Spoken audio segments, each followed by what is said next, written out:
Thiruvananthapuram corporation കേരളത്തിലെ ഏറ്റവും പ്രധാനപ്പെട്ട ഒരു കോർപ്പറേഷൻ. ഈ കോർപ്പറേഷനിൽ ഇപ്പോൾ മാസങ്ങളായിട്ട് ഭരിച്ചുകൊണ്ടിരിക്കുന്നത് BJP ആണ്.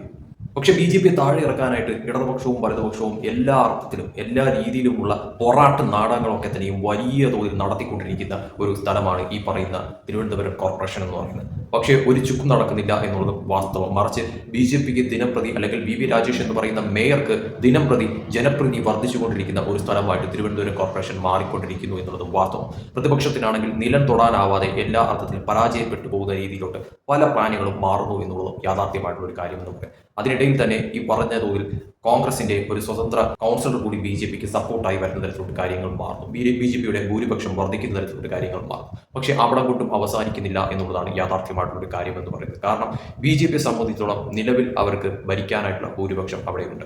പക്ഷേ അത് സ്വതന്ത്രന്റെ കൂടി സപ്പോർട്ടോട് കൂടിയുള്ള ആ ഒരു ഭൂരിപക്ഷമാണ്. പക്ഷേ ഇനി മുന്നോട്ട് പോകുമ്പോഴത്തേക്കും തീർച്ചയായിട്ടും വലിയ തോതിലുള്ള അട്ടിമറിയാണ് തിരുവനന്തപുരം കോർപ്പറേഷന് സംഭവിക്കാൻ പോകുന്നത് എന്നുള്ളത് വ്യക്തമാണ്. അതായത് ഇടതുപക്ഷത്തിൽ നിന്നും വലതുപക്ഷത്തിൽ നിന്നും വളരെ കൃത്യവും വ്യക്തവുമായിട്ടുള്ള ഒരു കൊഴിഞ്ഞുപോക്ക് BJP പാളയത്തിലേക്ക് ഉണ്ടാവാൻ പോകുന്നു എന്ന തരത്തിൽ തന്നെയാണ് പല കാര്യങ്ങളും ഇപ്പോൾ തിരുവനന്തപുരം കോർപ്പറേഷന് ചുറ്റും നടക്കുന്നതെന്ന് പറയുന്നത്. അതായത് VV രാജേഷിന്റെ ആ ഒരു കോൺഫിഡൻസ് ലെവൽ അത് എത്രത്തോളം വർദ്ധിച്ചിരിക്കുന്നു എന്നുള്ളത് തീർച്ചയായിട്ടും VV രാജേഷ് ഓരോ പത്രപ്രവർത്തകന്റെയും മുന്നിൽ വന്ന് സംസാരിക്കുമ്പോൾ തന്നെയും വളരെ വ്യക്തമായിട്ട് കൃത്യമായിട്ട് മനസ്സിലാക്കാൻ പറ്റുന്ന ഒരു കാര്യം തന്നെയാണ്. അത് മറ്റൊന്നും കൊണ്ടല്ല, ഈ പറയുന്നത് മറ്റൊരു കോർപ്പറേഷനിൽ നടക്കാത്ത പലതരത്തിലുള്ള ഗിമിക്സുകളുമാണ് ഈ പറയുന്ന തിരുവനന്തപുരം കോർപ്പറേഷനിൽ ഇതുവരെയും നടന്നിട്ടുള്ളതെന്ന് പറയുന്നത്. BJP കയറിയതിനു ശേഷം അതായത് ഇവരെ എങ്ങനെയെങ്കിലും താഴെ ഇറക്കാനായിട്ടുള്ള ആ ഒരു തരം. പക്ഷേ എന്തെങ്കിലും തരത്തിൽ ഈ പറയുന്ന മേയറായിട്ടുള്ള VV രാജേഷ് കുലുങ്ങിയിട്ടുണ്ടോ എന്നുള്ള പ്രധാനപ്പെട്ട ചോദ്യമാണ് അവിടെ നിലനിൽക്കുന്നതെന്ന് പറയുന്നത്. കുലുങ്ങിയിട്ടില്ല എന്നുള്ളതും യാഥാർത്ഥ്യം. പകരം അവർക്ക് ഭൂരിപക്ഷം വർദ്ധിപ്പിക്കാനായിട്ടുള്ള ഒരു അവസരം അവിടെ ഉണ്ടാവുന്ന തരത്തിലുള്ള കാര്യങ്ങൾ മാറുകയാണ് ഇതുവരെയും ചെയ്തിട്ടുള്ള കാര്യമെന്ന് പറയുന്നത്. ഉറപ്പിച്ച് പറയാൻ സാധിക്കുന്ന ഒരു കാര്യമാണ്, തിരുവനന്തപുരം കോർപ്പറേഷനിൽ ഈ പറയുന്ന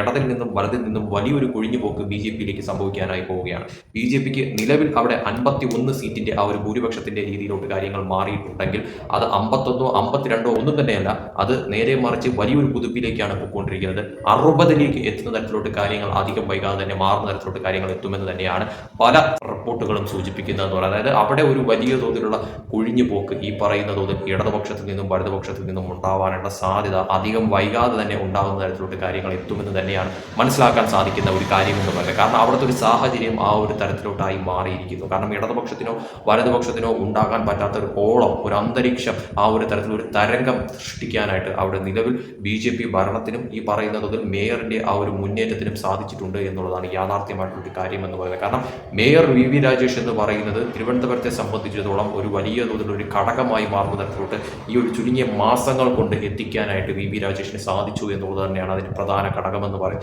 അതിൽ വളരെ വലിയ തോതിൽ അസ്വസ്ഥരാണ് ഈ പറയുന്ന തോതിൽ ഇടതുപക്ഷവും വലതുപക്ഷവും എന്നുള്ളതും വാസ്തവമായിട്ടുള്ള ഒരു കാര്യം തന്നെയാണ്. അവർക്ക് ഒന്നും ചെയ്യാൻ സാധിക്കുന്നില്ല എന്ന് മാത്രമല്ല, ചെയ്തു കൂട്ടിയ കാര്യങ്ങളൊക്കെ തന്നെ അവർക്ക് ഉൾട്ടയായിട്ട് തിരിച്ചടിയാവുന്ന തരത്തിലോട്ട് കാര്യങ്ങൾ മാറുന്നു. അവരുടെ പക്കലുണ്ടായിരിക്കുന്ന ആളുകൾ തന്നെ കുഴിഞ്ഞു പോകുന്ന തരത്തിലോട്ട് കാര്യങ്ങൾ മാറുമോ എന്നുള്ള ഭയം അവരെ ആ ഒരു തരത്തിൽ പിടിപെട്ടിരിക്കുന്നു എന്നുള്ളതും യാഥാർത്ഥ്യമായിട്ടുള്ള കാര്യം തന്നെയാണ്. അത് വെറുതെയല്ല, ആ ഒരു കൊഴിഞ്ഞു പോക്ക് തീർച്ചയായിട്ടും സംഭവിക്കുന്ന തരത്തിലോട്ട് കാര്യങ്ങൾ എത്തുന്നു എന്നുള്ളത് തന്നെയാണ് വാസ്തവം എന്ന് പറയുന്നത്.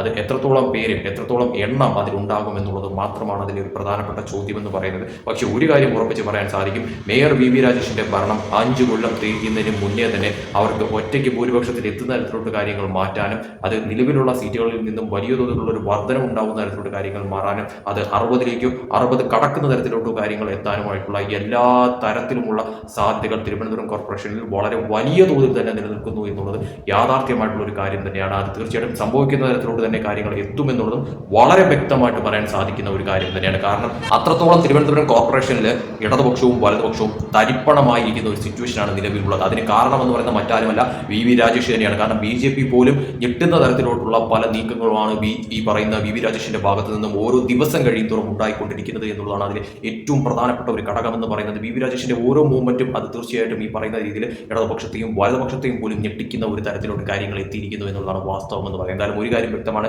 ഈ ഭരണം അതായത് BJPയുടെ നിലവിലത്തെ കോർപ്പറേഷൻ ഭരണം അത് ഈ 5 കൊല്ലം കൊണ്ട് ഒരിക്കലും അവസാനിക്കാൻ പോകുന്നില്ല എന്നുള്ളത് അടിവരയിട്ട് പറയാൻ സാധിക്കും. അത് തുടർന്നും ഈ പറയുന്ന രീതിയിൽ അടുത്ത തെരഞ്ഞെടുപ്പിലും സുഖകരമായിട്ട് BJPക്ക് തിരുവനന്തപുരം കോർപ്പറേഷനിൽ വിജയിച്ച് കയറാൻ പറ്റുന്ന തരത്തിലും അതും വലിയ തോതിലുള്ള ഒരു ഭൂരിപക്ഷത്തിൽ അവർക്ക് വിജയിച്ച് വെച്ച് കയറാൻ പറ്റുന്ന തരത്തിലോട്ട് കാര്യങ്ങൾ വി രാജേഷ് എത്തിച്ചു, അല്ലെങ്കിൽ എത്തിച്ചുകൊണ്ടിരിക്കുന്നു എന്നുള്ളതാണ് ഇതിൽ നിന്നും വളരെ കൃത്യമായിട്ട് മനസ്സിലാക്കാൻ പറ്റുന്ന ഒരു കാര്യമെന്ന് പറയുന്നത്. അതിലൂടെ തന്നെ ഇടതുപക്ഷം പരിപൂർണമായിട്ട് തകർന്നു പോകുന്ന തരത്തിലോട്ട് കാര്യങ്ങൾ എത്തുമെന്ന് മാത്രമല്ല, അവിടുത്തെ പ്രതിപക്ഷമായിട്ട് ഈ പറയുന്ന തോതിൽ ഇടതുപക്ഷത്തിൽ നിന്നും UDF കാര്യങ്ങൾ മാറിയാലും അത്ഭുതപ്പെടാനില്ല എന്ന് വേണം നിലവിലത്തെ സാഹചര്യത്തിൽ വിലയിരുത്താനായിട്ട്.